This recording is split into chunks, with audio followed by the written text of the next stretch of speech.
Assalamualaikum warahmatullahi wabarakatuh. Balik lagi bersama saya Rizal Bright, masih di acara bincang-bincang santai bersama Radio Bright Streaming Jakarta. Hari ini kita kedatangan seorang tamu cowok ganteng, masih muda, profesinya sebagai, gue juga nggak tahu nih, katanya sih fotografer ngakunya, tapi dalam perjalanan kehidupannya katanya udah berkembang ke arah yang lebih jauh. Kita akan ngobrol-ngobrol, kita akan bincang-bincang dengan beliau. Siapa beliau? Inilah tamu saya, Mas Eka. Assalamualaikum Mas Eka. Waalaikumsalam warahmatullahi wabarakatuh. Sehat Mas Eka? Alhamdulillah Pak Rizal. Puasa hari ini? Alhamdulillah. Alhamdulillah ya. Sampai jam segini. Sampai segini ya. Makanya kita nggak suguhin apa-apa nih. Emang nggak ada juga suguhan. Mas Eka, tadi saya dapat info katanya Mas Eka ini seorang fotografer, benar nggak sih? Nanti dulu nih Bang. Nanti dulu saya baru datang sini, toto langsung ditembak podcast gitu kan, langsung. Aduh, nanti takutnya banyak salah gugup gimana gitu. Tenang, jangan gugup, jangan rekan di sini cuma antara kita berdua. Asik ya kan, yang lain jangan ada nonton. Iya. Iya Bang, ya. Gimana? Jadi bener, Eka ini seorang fotografer. Dibilang fotografer ya Bang. Oke. Nah, dibilang fotografer ya, cuman untuk dicap sebagai fotografernya ada butuh nggak sih lisensi seperti itu? Nah, itu pertanyaan selanjutnya tuh, apakah ada lisensi khusus tentang seorang fotografer? Kalau mau menjadi seorang fotografer yang serius sebenarnya memang ada sekolahnya. Okay. Tapi kalau untuk dicap lu job lu apa sih sebagai fotografi ya? Mungkin seperti itu gitu. Soalnya lisensi di fotografinya tidak ada. Oke. Karena belajar fotografinya otodidak. Otodidak ya? Yes. Otodidak itu artinya apa ya? Belajar sendiri atau belajar rame-rame? Otodidak itu gimana ya Bang? Sering didedak gitu kali ya. Ya dulu ya banyak belajar karena mungkin gini. Saya senang dengan seni. Dulu pernah menjadi web designer, akhirnya kerja dalam suatu perusahaan di swasta itu bikin kamera. Akhirnya kok menjadi senang karena tiap hari menggelut dalam dunia kamera. Nggak usah disebut perusahaannya apalah ya gitu, teman-teman mungkin tahu yang nonton ya kan. Nah dari situ saya banyak belajar di komunitas dunia fotografi. Akhirnya bisa terjun dalam dunia fotografi. Oke, baik. Berani memutuskan, gue berani pensiun dini nih, kayak gitu. Oke. Jadi udah memutuskan pensiun dini dan fokus di fotografer ini ya? Yes, jadi aku di 2011 itu aku memutuskan untuk pensiun dini. Kira-kira ini udah 10 tahun ya? Udah 10 tahun? 10 tahun. Iya. Padahal usia masih muda loh, udah berani menentukan langkah sendiri bahwa gue harus menjadi seorang profesional gitu ya? Kayaknya sih kalau di kamera aja sih Bang, tanpa muda gitu. tapi bener kan sekarang udah menjadi seorang profesional artinya mandiri di bidang itu gitu kan? Betul. Dan itu yang membuat saya surprise, artinya kagum seorang anak muda berani memutuskan jalan hidupnya sendiri kemudian menjadi seorang profesional, dan itu nggak mudah loh, karena kan biasanya banyak yang dipikirin tentang penghasilan gue gimana. Sudah berkeluarga kan Mas Eka ya? Saat itu gue juga di 2011 gue memutuskan untuk pensiun dini itu dalam posisi jabatan di perusahaan bagus, karyawan tetap. Nah saya udah punya keluarga, udah punya anak, saya pensiun. Nah di saat itu keluarga saya bilang kau gila. Gitu kan? Betul. Kau gila, ya kan? Tetapi saya cuma satu, kepercayaan saya cuma satu. Kenapa? Istri ngedukung. Karena istri ngedukung, go ahead.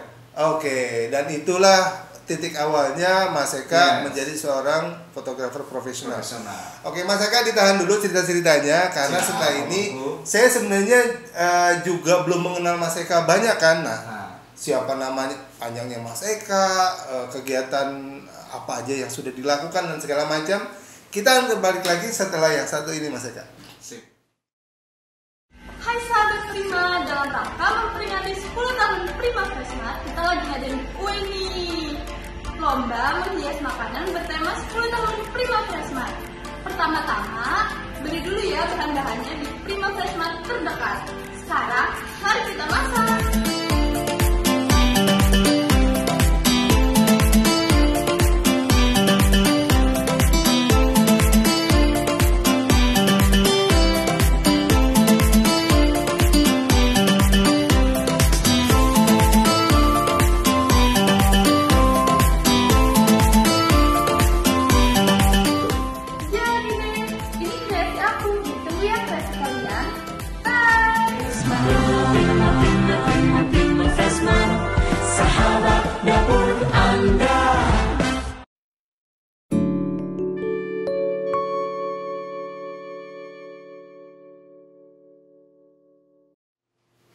Baik lagi bersama saya Rizal Bright, masih di acara bincang-bincang santai di Radio Bright Streaming Jakarta.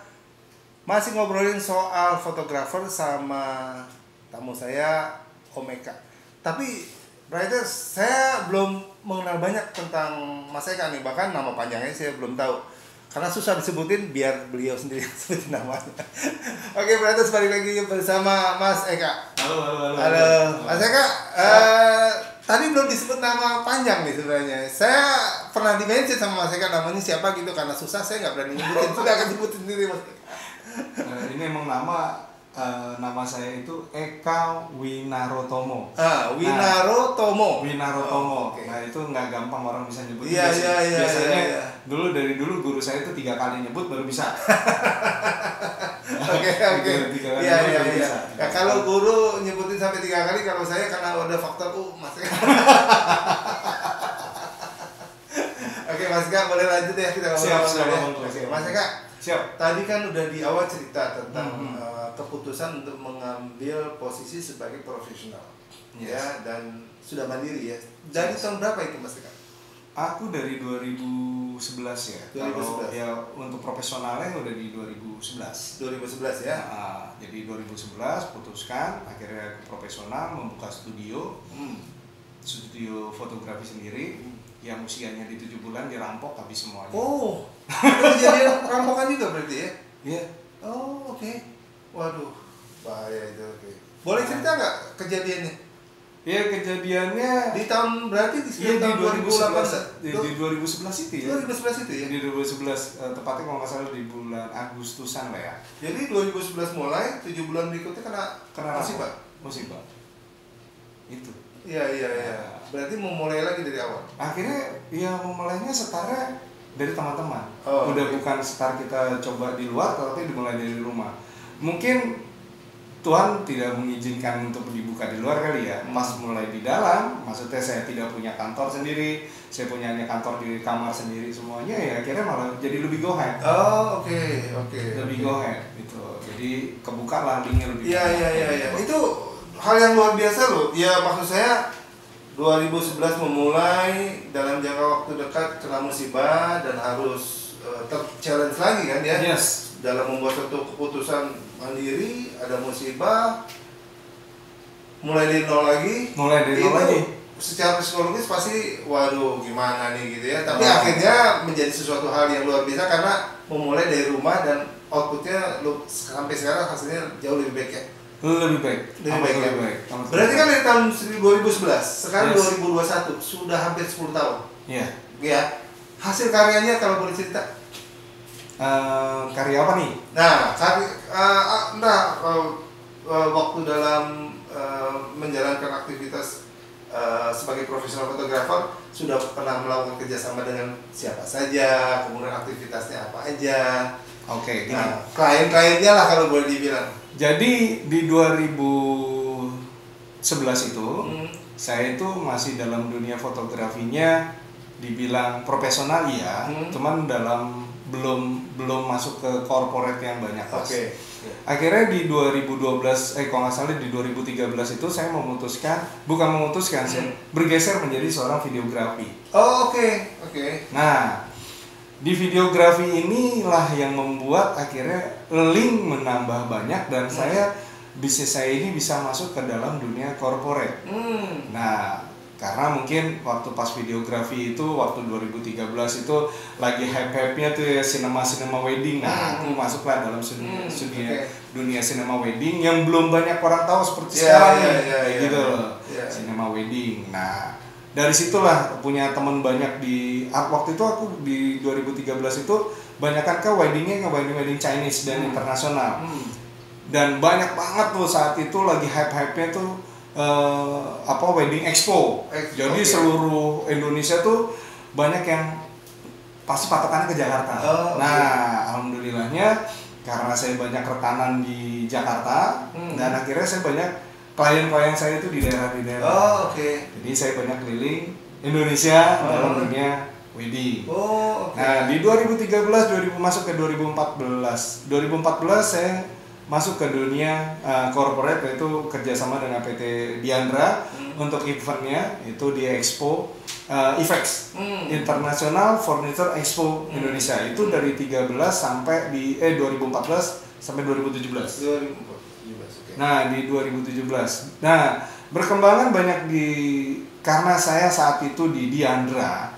Ternyata Diandra adalah salah satu perusahaan IO terbesar di Indonesia. Dan saya bisa nyemplung ke situ. Itu linknya luar biasa, Mas. Saya thanks banget sama Diandra. Karena dia yang ngebuka lagi tuh klien-kliennya di bawah Diandra itu nyari saya. Kau yang ini ya bikin event ini ya, bikin event ya. Akhirnya nyangkut tuh satu. Akhirnya saya pegang beberapa event. Waduh, oke. Nah, masuk ke dunia event, masuk ke dunia corporate kayak gitu, Mas. Jadi sampai sekarang ya kalau ya puncak tertingginya ya saat ini saya kerjasama dengan perusahaan-perusahaan NGO untuk di kehutanan. Terus juga untuk di perusahaan-perusahaan swasta terbesar di Indonesia lah. Ya saya nggak sebutin namanya lah. Itu yang jualan minyak bensin kita lah. Dia bilang nembunya adalah sombong banget. Kayak gitu abangku. Iya. Tadi menarik ya, ada fotografi menjadi videografi. Yes. Itu berhubungan dengan perbedaan teknologi atau memang ada suatu kebutuhan? Artinya begini, dulu di zaman saya nih, fotografi itu banyak kan hasilnya berupa foto. Kemudian karena ada perkembangan teknologi muncul video. Ya, video hasil video yang diolah. Nah, pilihan untuk menjadi video karena tadi ada kebutuhan atau memang sebagai pelengkap atau gimana? Jadi itu keparangan juga sih, Bang. Jadi kan dulu aku kan punya usaha ya namanya. Hampir sama seperti ini. Namanya break fotografi lah. Oke. Cuma breaknya perang. Nanti kita bikin channel baru berarti.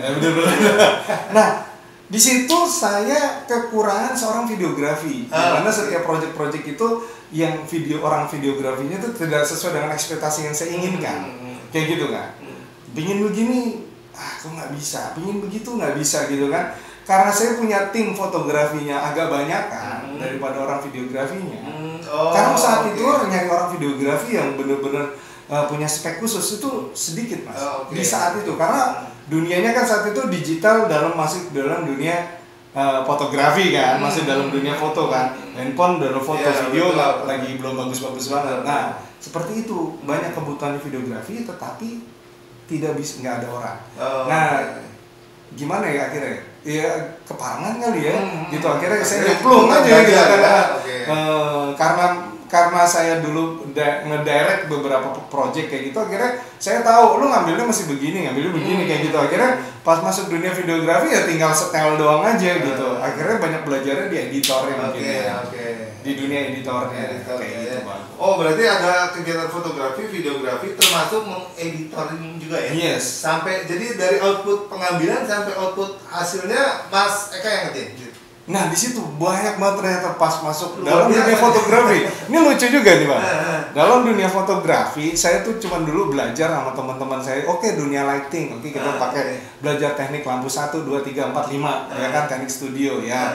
Nggak gue ceritain lah, ngapain gue cerita studio gitu kan. Terus foto di luar landscape, ya kan. Oh, lu mesti harus ngerti materi lu, ya kan. Ini bukaan sekian kan. Oke, kita motret makro kayak gitu kan dulu. Dalam fotografi berarti hanya cuman dunianya lighting sama itu. Pas masuk ke dunia videografi, waduh, itu luar biasa ternyata nggak gampang, nggak segampangnya cuma ngambil gambar begini doang. Ternyata waktu pas masuk videografi, kita ngambil video productionnya, oke, saya paham gitu.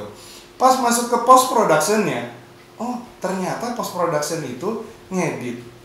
Orang ngedit gambar itu ada namanya disebut offline. Nanti disebut mau grading bagus disebut online. Habis di online itu ada namanya dengan FO, voice over. Terus ada orang audio juga. Ini harus tahu semua, Bang. Harus tahu doang sih, Bang. Gitu ya. Cuman bisa enggak juga. Yang penting ngerti dulu. Ini low profile juga ternyata. Lanjut, Mas. Ternyata pas masuk ke post production, ya kan, wah luar biasa. Banyak banget yang harus diketahui kayak gitu loh. Sampai outputnya itu seperti apa kayak gitu harus banyak kita ketahui. Dan waktu pas kita mau direct video ke klien, ya kan, ternyata kan nggak gampang. Kayak kita foto aja, foto yuk ke klien, gimana? Kita motret kayak gini aja, udah selesai kayak gitu kan. Ternyata kan nggak kalau ke video. Mas kebutuhannya apa? Oh saya cuma kebutuhannya durasinya sekian menit. Kita bikin apa? Pertama, oke, kita bikin storyboard dulu, ya kan? Kita bikin script dulu. Script masuk ke storyboard. Lah itu udah ternyata ada sekolahnya kan. Nah, ada lagi. Saya nggak bisa nih di kepala saya untuk keluar idenya untuk bikin iklan biasa kayak gitu. Oke, copywriter. Orang copywriter kan ada sendiri bang. Nah berarti kan ada sekolahnya. Dan itu dalam dunia videografi itu ternyata tuh segitu banyak yang bisa dipelajari. Nggak sesimpel cuma nggak sesimpel seperti itu. Nah itulah yang akhirnya pelajaran terbanyak saya sampai segini karena masih mencintai di videografi ya. Fotografi saya bukan berarti saya tinggalkan. Ya, tetap gitu. Tetapi videografi itu ternyata lebih menarik. Karena tantangannya lebih banyak. Fotografi, videografi itu biasanya saling melengkapi ya. Kayak gitu abang. Siap. Bahkan sekarang sudah banyak nih beberapa aktivitas fotografi, videografi sama kegiatan live YouTube sekarang. Yes. Ya. Iya kan? Jadi kalau dulu kan bikin video, diedit, selesai. Sekarang bahkan ada yang minta live katanya. Iya, streaming dan segala macam streaming. Jadi dia punya alat lebih ada ini lagi green screen gitu kan. Nah, itu juga dilakukan sama Mas Eka. Dilakukan. Akhirnya karena kita kebutuhannya, karena sekarang udah kebutuhannya ya udah alam udah memutuskan sekarang dunia YouTube mesti naik, dunia IG mesti naik. Akhirnya klien dulu weddingan, anggap wedding ya bang. Pernah nggak sih terpikir sekarang weddingan streaming? Iya kan? Dan itu sekarang udah banyak. Ini sekarang terwujud kan?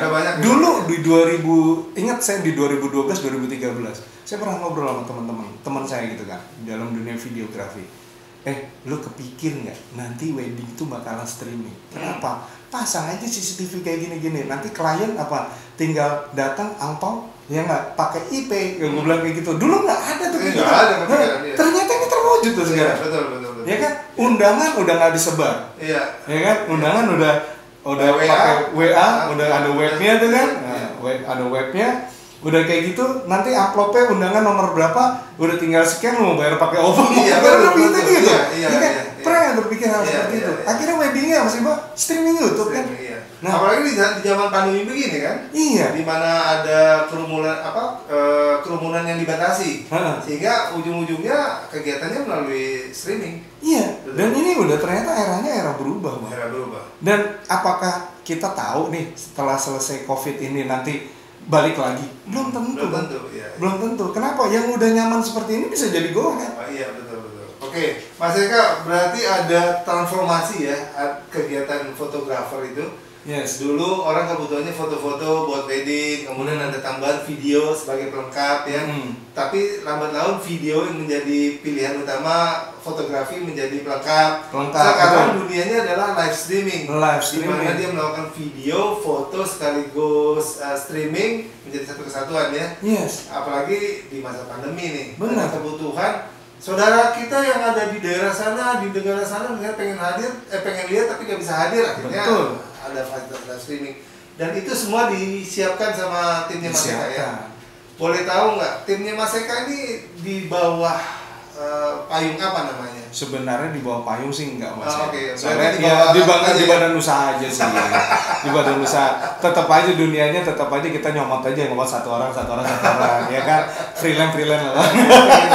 Apa nama itu? Namanya sih Bright Videography. Oh, namanya Bright juga? Iya. Ini bukan lagi Brighters atau pendengar yang jauh di sana, oh ini cabangnya Bright nih.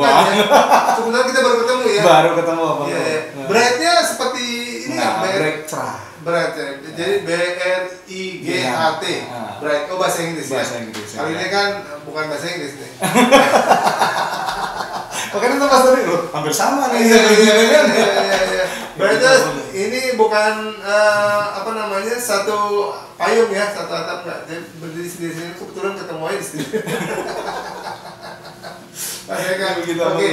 Mas Eka ini ceritanya udah banyak ketika Mas Eka memutuskan menjadi seorang profesional dan sekarang dunianya di dunia fotografi dan videografi ya, termasuk juga kegiatan YouTube ya. YouTube kreator lah sekarang. YouTube kreator ya. Brighters, ternyata udah banyak banget kegiatan yang dilakukan Mas Eka. Apalagi kegiatannya kita dengerin ceritanya setelah yang satu ini. Hai sahabat Prima, dalam rangka memperingati 10 tahun Prima Freshmart, kita lagi ngadain kue nih. Lomba menghias makanan bertema 10 tahun Prima Freshmart.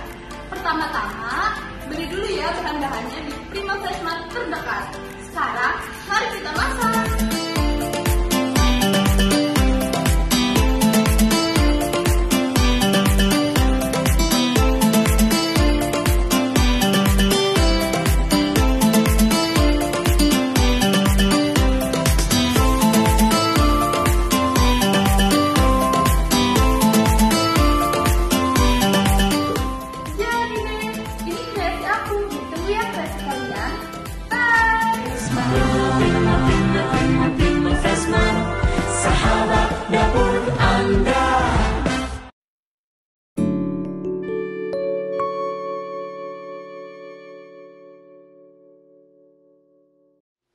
Balik lagi bersama saya Rizal Bright, masih di acara Bincang-Bincang Santai Radio Bright Streaming Jakarta.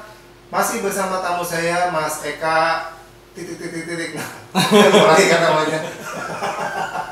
Lupa ya. Iya, Mas Eka. Iya itu kan saya bilang susah juga. Makanya Mas Eka aja nih. Guru aja 3 kali, Bang. 3 kali ya. Ini baru sekali kan sama saya, masih 2 kali. Mas Eka, dari pengalaman kerja sebagai seorang video dan fotografer, pernah di satu tempat apa pekerjaan apa yang sangat berkesan? Tadi kan pernah nih cerita bersama apa tuh kehutanan segala macam. Adakah suatu hal yang menarik yang baru kebayang? Oh ternyata begini ya, nggak seperti yang dibayangkan gitu. Itu di kehutanan, Bang. Di kehutanan ya? Kehutanan. Dimana saya dapat job pertama kali itu di 2015. Ya kan? Saya nggak tahu, cuma dapat job waktu itu dari Kementerian Kehutanan ya, suruh berangkat ke Kalimantan. Saya tanya motretnya apaan? Ya pokoknya motret ini karbon gitu kan. Karbon ya? Karbon ya kan. Kepikir saya cuma karbon itu kalau kertas di belakangnya itu buat ya biasa yang hitam gitu ya? Itu kan karbon ya. Ini apa gitu. Tapi job itu saya terima aja, saya berangkat ke sana ternyata isinya orang bule semua. Ya kan, dengan bahasa yang satu orang Swiss, satunya orang Prancis, satunya orang Inggris. Berarti mereka aja kalau ngobrol juga pakai bahasa tubuh. Ya akhirnya saya juga pakai bahasa tubuh juga. Saya nggak ada nyambung. Nah di situ baru saya merasa berkesan. Iya luar biasa. Oh ini yang nggak didapat banyak orang dalam dunia foto dan videografi. Satu, saya mikirnya gini, oh seorang National Geography itu motret tuh kayak begini ya kalau di hutan, ya kan, tantangannya seperti ini, ya kan, kita masuk, saya dulu nggak ngerti Bang namanya perlengkapan buat masuk hutan seperti apa, ya kan, kalau mereka orang bule paham semuanya, saya nggak ngerti, baru masuk ke dalam pertama aja, itu saya udah digigitin nyamuk tuh sekali cepok udah 200, kayak gitu kan, oh begini. Ya kan bagaimana saya akhirnya di situ mau motret mau videoin orang saya udah diserang nyamuk banyak, ya kan. Ternyata di lahan gambut seperti apa kayak gitu. Nah ternyata waktu pas kenyamanannya, waktu pas di hutan itu dengan riuhnya suasana, suara hutan yang menarik kayak gitu. Nah di situ Bang. Ini kenikmatan. Nah akhirnya berjalan di 2000 setiap waktu itu di 2017, 18, 19 ya setiap tahun ya? Setiap tahun saya akhirnya banyak masuk ke hutan. Saya sering sama ranger saya ini orang Dayak gitu, kalau lagi hari rondang gitu saya ajak pagi-pagi ke atas. Nah, dia sempet nanya gitu, Pak Eka ngapain ke atas? Cuma saya ngeluarin kopi, cuma saya dengerin burung merangkong, suara burung merangkong, suara alam, wah itu Bang nikmat ya? Nggak ada yang nggak bisa didapat di luar. Tapi by the way tadi ada cerita yang menarik belum tuntas nih. Kan awalnya disuruh foto karbon dan bayangannya ada karbon kertas hitam yang di sebagai fotokopi gitu kan. Kenyataannya realitanya apa di sana karbon? Karbon itu ternyata karbon dioksida Bang. Ya kan? Karbon dioksida udara itu. Iya, saya pas tanya saya ke klien saya lagi. Bu, ini motret karbon dioksida gimana caranya? Udara saya pot. Ternyata nggak gitu. Jadi tuh hutan itu ada namanya hutan yang terdegradasi ya. Nah, hutan-hutan terdegradasi sama hutan lindung yang dirawat itu dihitung persentasenya berapa banyak. Nah, degradasinya karena apa? Ya kan, perambahan hutan liar kah? Atau karena apa? Perambahan hutan karena istilahnya penebangan hutan liar gitu kan? Ada yang karena perebutan hak lahan terhadap masyarakat. Nah, itu jadi ternyata kita mencari tahu tentang hal seperti itu yang mengakibatkan karbon dioksida itu berkurang. Jadi hutannya itu jadi berkurang karena apa? Terdegradasinya karena apa? Oh, ternyata motret karbon itu seperti itu, Bang. Oh iya. Kayak gitu, Bang. Bukan foto kertas hitam itu. Iya, bukan. Kalau foto kertas hitam ngapain ke Kalimantan? Iya, beli aja di warung foto-foto gitu ya. Iya, kayak gitu kan. Akhirnya saya jadi motret sosial seperti apa, politiknya seperti apa, ya kan. Oh, kayak gitu yang tiap hari didatangi masyarakat, ya kan. Karena lahan yang udah digarap sama masyarakat ternyata diserbu sama perusahaan-perusahaan yang punya HTI, kayak gitu-gitu juga. Akhirnya oh begini. Nah, dari situ banyak pengetahuan luar biasa yang banyak saya. Dan itu yang dimaksud dengan foto karbon tadi ya. Foto karbon. Jadi yang saya juga nggak kebayang tadinya nih. Dapat ilmu baru nih dari Mas Eka nih. Dunia. Dan itu yang dilakoni selama 3 tahun. 3 tahun sampai sekarang sih, Bang. Oh, sampai sekarang masih? Sampai sekarang masih keluar. Oh, oke. Akhirnya karena saya sering ke hutan, akhirnya bajunya ke hutan ini. Saya datang ke sini begini nih. Karena kayaknya kan wah saya mau diajak ke hutan aja nih gitu kan. Tapi ganteng loh. Enggak. Nah, kalau ngomong soal ganteng, bisa nggak seorang fotografer atau videografer mengubah wajah seorang menjadi lebih oke tampilannya? Nah, nggak usah pakai itulah, Bang. Sekarang udah enak banget pakai handphone 30 beres. Saya udah seringan juga dapat dari foto-foto tante-tante sosialita gitu. Requestnya banyak, Bang. Ya kan? Nah, saya foto begitu, Mas, apaan pinggirnya ini tolong curusin ya kayak gini-gini. Saya bilang gini aja, nggak usah pakai ke saya, Bu, tinggal foto nih, cepret ya kan? Nih, kan langsung jadi kan dia. Nggak usah bawa fotografer mahal-mahal. Udah ada ini ya, udah aplikasi udah ada editornya ya. Iya. Dulu kan memang diedit tuh di Photoshop gitu-gitu ya kan. Nah, sekarang kan nggak ada, instan beres. Jadi profesi fotografer sama videografer terancam dong teknologi. Iya, itu pasti itu terancam tuh. Enggak sih, enggak. Dalam dunia fotografi dan videografi itu nggak terancam karena semua membutuhkan hal itu, Bang. Ya kan? Memang orang ngerti handphone, motret, tetapi nggak tahu ilmunya seperti apa. Nah, klien kan juga butuh sesuatu yang berbeda yang tidak ternyata dari handphone. Ya kan? Buktinya juga bikin film nggak pakai handphone, Bang. Kayak gitu, kuliahnya videografi masih ada juga kan?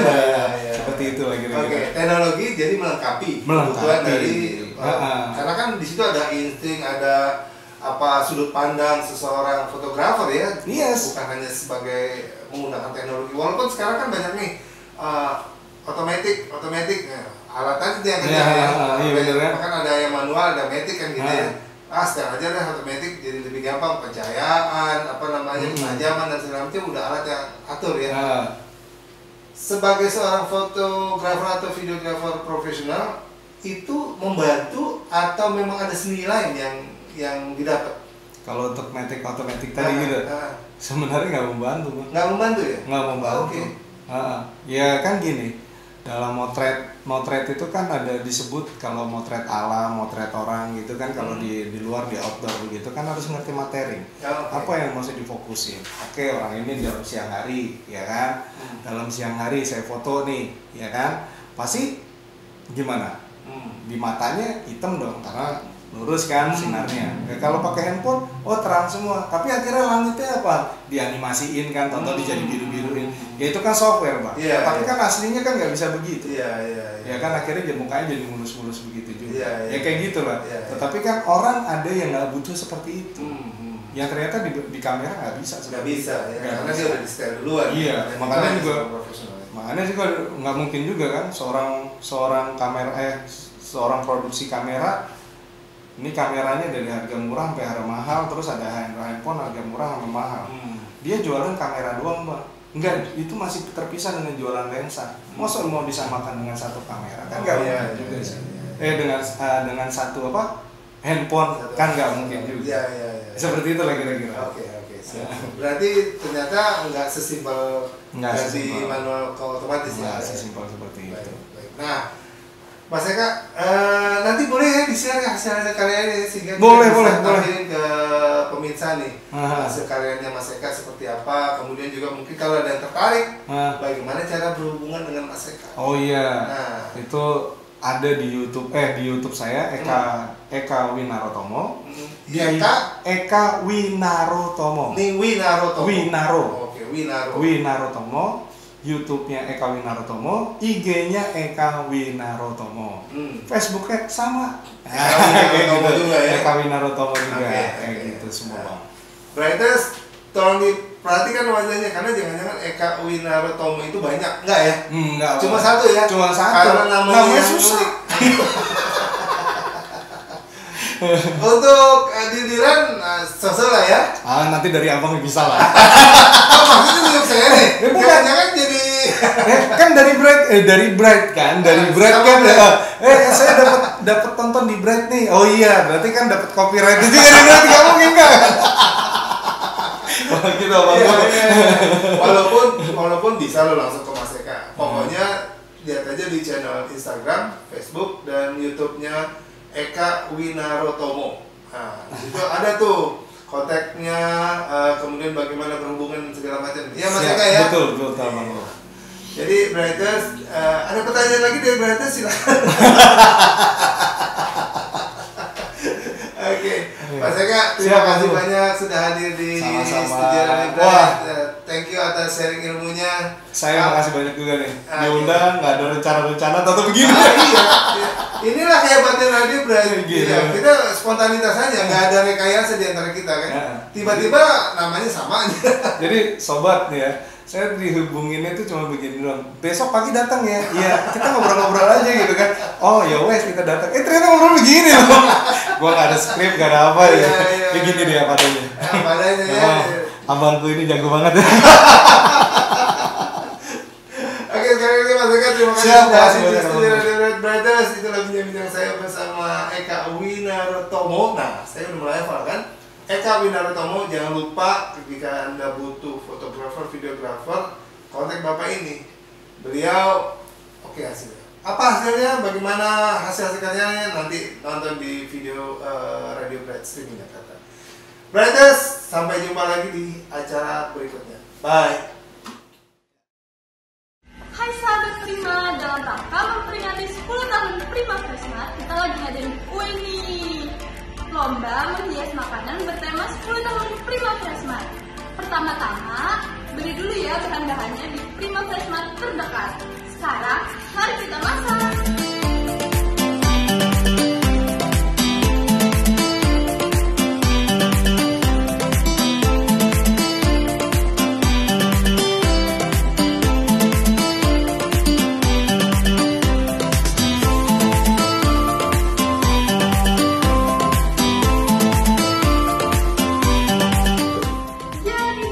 Ini kreasi aku, ditunggu ya kreasi kalian.